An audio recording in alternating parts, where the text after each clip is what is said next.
کہ بیوی بیمار ہو جائے تو شوہر کے ذمہ اس کا علاج کا خرچہ نہیں ہے، لیکن اس کا مطلب وہ نہیں ہے جو سمجھا جاتا ہے. دیکھو فقہا لاء کو اور قانون کو بیان کرتے ہیں. ایسے تو بیوی کے ذمہ بھی بہت سارے کام ہیں جو ہم نے سوسائٹی نے ڈالے ہوئے، مگر قانوناً وہ اس کے ذمہ نہیں ہے. نکاح کا جو ایگریمنٹ ہوتا ہے نا، اس ایگریمنٹ کی بیس یہ ہے کہ عورت آپ کو اولاد دے گی، آپ کو برائی سے بچانے کے لیے حلال تسکین کا راستہ دے گی، اور آپ بھی بیوی کو اولاد دیں گے اور دونوں مل کے اولاد کو پالیں گے. بنیادی جو نکاح کا ایگریمنٹ ہے یہ اس کے لیے ہے. باقی ساری چیزیں کہ وہ کھانا پکا کے دے گی، وہ آپ کے ابا کی خدمت کرے، یہ سب چیزیں اخلاقیات میں آتی ہیں، اور یہ اخلاقی پابندیاں عورت پر لازم ہیں. لیکن اخلاقیات میں وہاں آئیں گی جہاں عرف ہو، کیونکہ قرآن کہہ رہا ہے عاشروہن بالمعروف، عرف کے مطابق ان کے ساتھ چلو. ان کو ڈیفائن کرے گا عرف.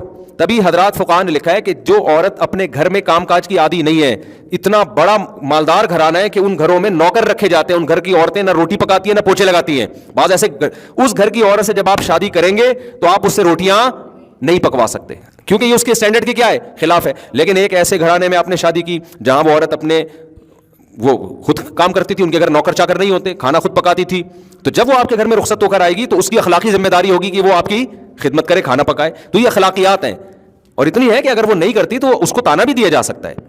سمجھ میں آ رہی ہے بات؟ لیکن اگر آپ نے اسٹینڈرڈ اوپر ہے تو پھر اس اسٹینڈرڈ میں نہیں ہے. تو بیسک نکاح میں خدمت نہیں ہے. نکاح کی بیسک یہ ہے کہ آپ کو ایک شریک حیات مل گیا جو دونوں مل کے آگے اولاد کو پالیں گے. اب نکاح میں یہ والا کانسیپٹ ختم ہو گیا ہے جو اصل تھا. بچے تو پیدا ہو ہی نہیں رہے، باقی سارے اطرم پٹرم ایک دوسرے کے کھوپڑی پہ ڈال دیے، بہت ساری چیزیں ڈال دی ایک دوسرے کے ذمہ. جو اصل تھا وہ تو مارکیٹ سے کیا ہو گیا، شارٹ ہو گیا.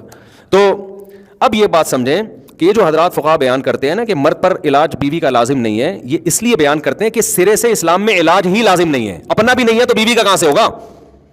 مثال کے طور پر آپ بیمار ہو گئے، بخار ہو رہا ہے، تو کوئی مفتی نہیں کہے گا کہ پیناڈول کھانا شرعن آپ پر واجب ہے.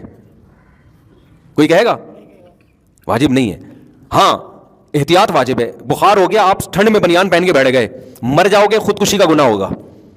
تو پرہیز واجب ہے، علاج سنت ہے، واجب نہیں ہے. لیکن کیا یہ مسئلہ سن کے کوئی آدمی فنٹر بن سکتا ہے کہ بخار ہو رہا ہے تو چونکہ مجھ پر 2 گولی پیناڈول کھانا واجب نہیں ہے لہذا میں تھر تھر تھر تھر تھر تھر کانپتا رہوں گا؟ فوراً کہے گا ابے 2 گولی میں کتنا خرچہ جا رہا ہے، کھا یار. تو اسی طرح جب بیگم بیمار ہو گئی ہے تو جیسے آپ خود 2 گولی پیناڈول کی کھاتے ہو تو سوال پیدا ہوتا ہے جب یہ کماتی بھی نہیں ہے، ہاؤس وائف ہے، اس کے پاس پیسہ بھی نہیں ہے، تو کیوں ظالم آدمی ہے، تو یہ تیری بیوی ہے، تیرے بچوں کو پالے گی، تو اتنا تو اخلاقیات کا تقاضا ہے نا کہ علاج کون کرائے؟ نہ تو اس کو جاب کرنے دے رہا ہے تو اور نہ خود علاج کر رہا ہے. تو یہ انتہائی درجے کی غیر اخلاقی حرکت ہے. لیکن یہ اخلاقیات کا جب ہے جب بیوی کے پاس پیسے نہ ہو. اگر اس کے پاس اپنا پیسہ ہے تو پھر آپ کی اخلاقی ذمہ داری بھی نہیں ہے، پھر وہ خود کرائے اپنا علاج.